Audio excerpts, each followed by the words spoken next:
Yeah, dito kami sa ano Gusto mo Mata ba? Town. Gitna ka? Hindi. Ikaw ang bida dito. Ay! Ako kilala na nila ako. Naman.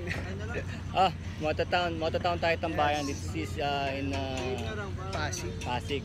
So, may nakilala tayong kapwa rider dito, naka-Vulcan siya. Galing pa raw siyang Iloilo.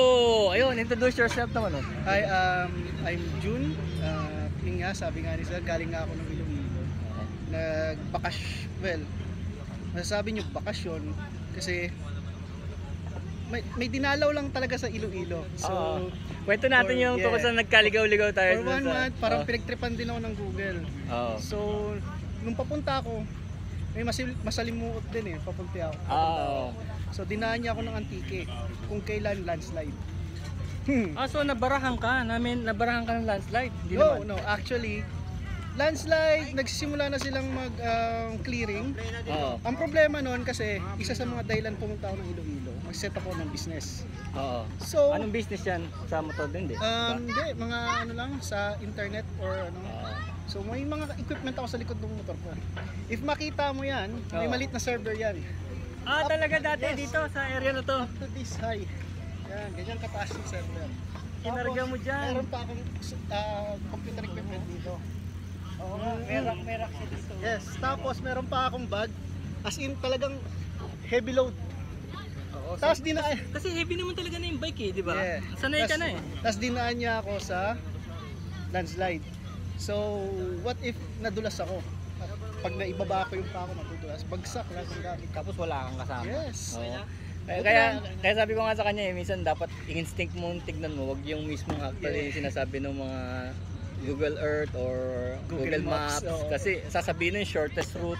Minsan bagsak yung tulay. Di ba? Hindi niya sasabihin yun, hindi niya alam yun kasi recently lang nangyari yun. So, ang nangyari, dapat papadaanin ka yun. Kaya lang titignan mo kung kaya mong dumaan, di ba? Tapos mag-alternate route yun, di ba? Mag-a-adjust siya, sabihin niya. May alternate route. Pero kasalanan ko din. Kasi ang dami ng nangyari na parang sinasabi na wag ako doon dumaan. Like, pumunta ako doon, wala pang ulan. Wala pa, as in clear. Ganun naman yata pag long distance Ulan, hindi ulan, hindi ulan, di ba? Tapos nung biglang umulan, napatigil ako sa hardware. Bumili ako ng trapal para sa mga gamit ko. Syempre. Kasi pinapasukan na ng tubig. Computer equipment, di ba? Syempre. So, nasabihan ako ng may-ari ng hardware store. Hala, bakit kayo nandito, sir? Walang ulan sa Pasig. Sabi ko, isang oras na ako nagbabike. No choice, kailangan ko na ituloy. Nako, delikado ang daan sa Antique. Ang nasa isip ko ng delikado daan, potholes. Katulad sa atin dito. Pero hindi naman actually sinasabi niyang may mga harang o ano, hindi naman yun. Sinabi lang niya pothole. Yes, para bang ginagawa yung daan. So nasa isip ko kino-construction yung road. Katulad ng ganito, katulad sa atin pag nandoon sa Pasay, may butas yung daan. Which is kaya ng motor ko. Kaya. Yung bigat yan Hindi ka may inaasahan na landslide. Pero ganun talaga pag mabiyahe ka, lalo na pag solo, ulan araw, unexpected. Lalo na pag yun nga, kasi nga bagyo nga din last month. Tsaka tsaka minsan pagka may trouble, saka pa nagkakaroon ng adventure ng mga kaibigan, tutulong sa'yo, hindi ka pababayaan kasi hindi ka tigaro. Actually yun nga nangyari sa akin nung pauwi naman ako. Ang pauwi ko nun, sabi ko gagala muna ako ng Pukari. Yun. Si Google Maps dinaan ako sa bundok. Mga ganyang kalalaki yung mga bato doon sa daanan, tapos pababa. Ang swerte noon, doon sa pababang yon may elementary school. Ang tumulong sa akin mga school children. Kita mo na. Kasi nag-slide na ako noon, kahit anong brake ko. Itong bike na to? Yes! Wow. Ito, gusto ko padaanin sa ilog. Wag. Hindi naman to adventure bike. Hindi naman yung kalabaw So, kahit anong brake ko, hindi naman ako pwede mag-foot brake dito dahil ang paa ko is kaganon. Pero may guide yung mamaya titignan natin yung makina niya. May guide diba? siya. Dahil na nag-slide ako, bato-bato. Kahit anong brake ko, gumugulong yung motor. So nung bumagsak, nakita ko ng mga bata. Tinulungan ako, sir. Tapos ang kulit pa nun, halatang yung bata na tumulong din sa akin, mga bata. Marunong. Kasi nung hindi ko ma-start yung motor, yung isang bata sinabi, sir, flooded na yan. Wow! Siguro yun ang issue ng mga dumadaan doon. Ano na yun? Puro flooded. Actually, mga motor na dumadaan doon, mga Rusi. pero ang ibig sabihin yan, flooded siguro. Baka Bumagsak pinasok ng kasi. tubig, pero hindi FI yan eh. Hindi, yung Oo. flooded ng gas. Oo. Biruin mo yung mga motor doon, mga Rosy. Mga 125cc. Kayang-kaya, di ba? Ako, takot na takot. Sila yung mga paahon, meron pang anak at may asawa sa likod. Kasi Tuloy ko doon. hindi nila iniingatan yung motor. Talagang gusto nila gawing parang workhorse eh. Workhorse talaga. As in, Sabog kung sabog. ano na sila, Oo. sanay na sanay talaga sila. Hindi katulad sa akin na laking syudad eh, no? Ay, yung Walang experience mo talaga. pala sa pagmamotor, gano'n nakatagal? Actually, I've been riding around 6 to 7 years. Wow. So, Una pinakamalayo mo, malaan. Pinakamalayo ko yun. Iloilo. Ayun na. Sa North? Sa North Baguio.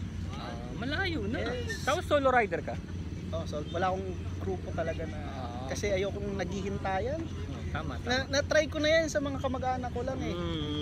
Okay lang naman, kaya lang up to a point, maghihintayin na kayo.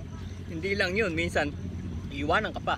Oo, ako hindi man ako mabilis magmotor kahit kasi na-try ko na yan. Yung dati kong motor is Rouser 200, katulad ng motor na yun. Oo. Binigay ko yun sa kapatid ko. Oo. Bago ko motor, 650cc, nauunahan ako ng kapatid ko. Ganun ako Accidents, kabata. meron kang accidents. Accidents, hindi ako nabunggo, pero drop. Slide, drop. Drop, slide. Anong top speed mo pagka bumabiyahe ka? Usually. Honest. Honest, within Hindi, within sabihin road mo limit. na. Alam naman natin lahat yun eh. Mabot yung 120 ganun. Hulaan nyo. Pero hindi, Well, yung average, siguro siguro Average. within 100, no? Yes. Pero minsan hihahataw mo eh. May Pagka mga hinahabol ka. especially kapag ikaw ay naantok na talaga. Kailangan mo ng Pwede mo nang dapat tumigil ka na. Sa totoo lang, oo. dapat tumigil ka na. Pero may mga point na lalo na pag uulan, tapos wala kang masilungan. So kailangan mo na medyo magmadali. Tsaka Yes, para oo. ganahan ka naman, no? Minsan nakakanto kailangan. Ang ano ko lang naman, makakapagpabilis lang ako pag free yung road. Hindi ko kayang gawin pag kahit merong sasakyan sa daan. Kaya, nga yung sinasabi- maraming tao, no? Minsan may lalo mga na. animals, no? Mm-mm. May mga Sa Iloilo. manok, Sa Iloilo, aso. mapapansin mo yun. Yung sa gabi, minsan walang street light. Oo. Ang lakas na ng ilaw ko. Hindi mo pa makikita yung mga Kulang aso. pa rin. Kulang pa rin. Grabe, bigla na lang silang tatawid. Natutulog sa daan. Okay, tignan naman natin yung bike niya. Tignan Sige, natin sir. yung bike mo. Sige. Okay, sir. Okay naman, pag-usapan na natin lahat yung ano. Loloy. Okay, tignan nyo. Teka, teka. We need some light. Ayan, tignan natin. Pati yung helmet mo, ganda oh. Wow. May sungay! May sungay! Nailaw pa yan. Talaga, pailawin mo nga sir, para makita natin sa kanila. Meron kang magic. Meron natin. Oh. Wap. Ano ba tawag sa'yo sa kalye? Wala naman. Demon Slayer. Ginagawa ko lang yan para kahit yung mga inaantok na sasakyan. Natutuwa.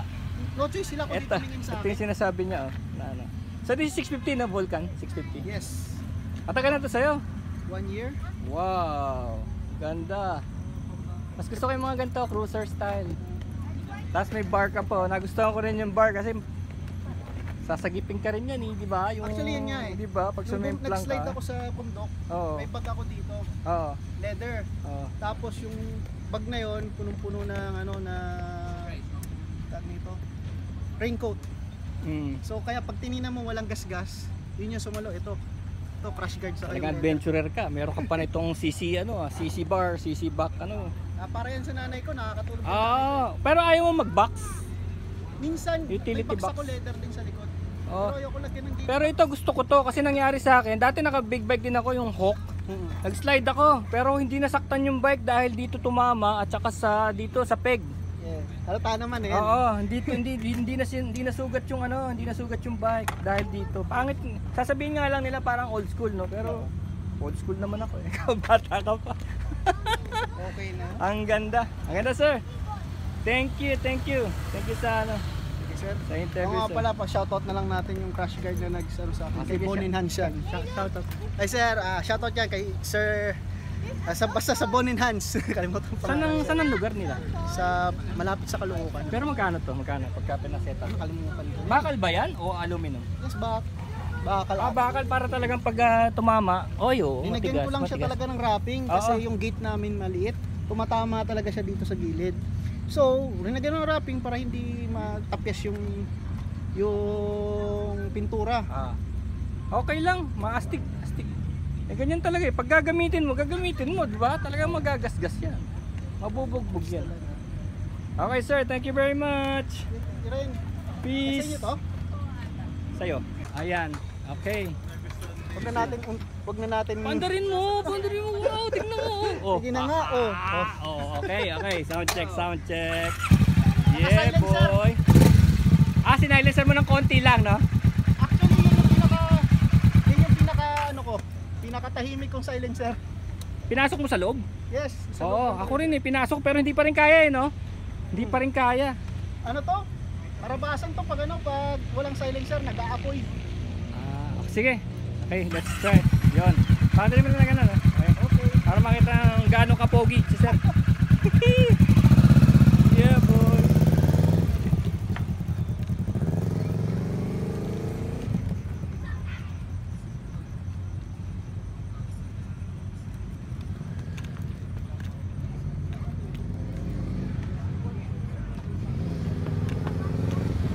Yeah.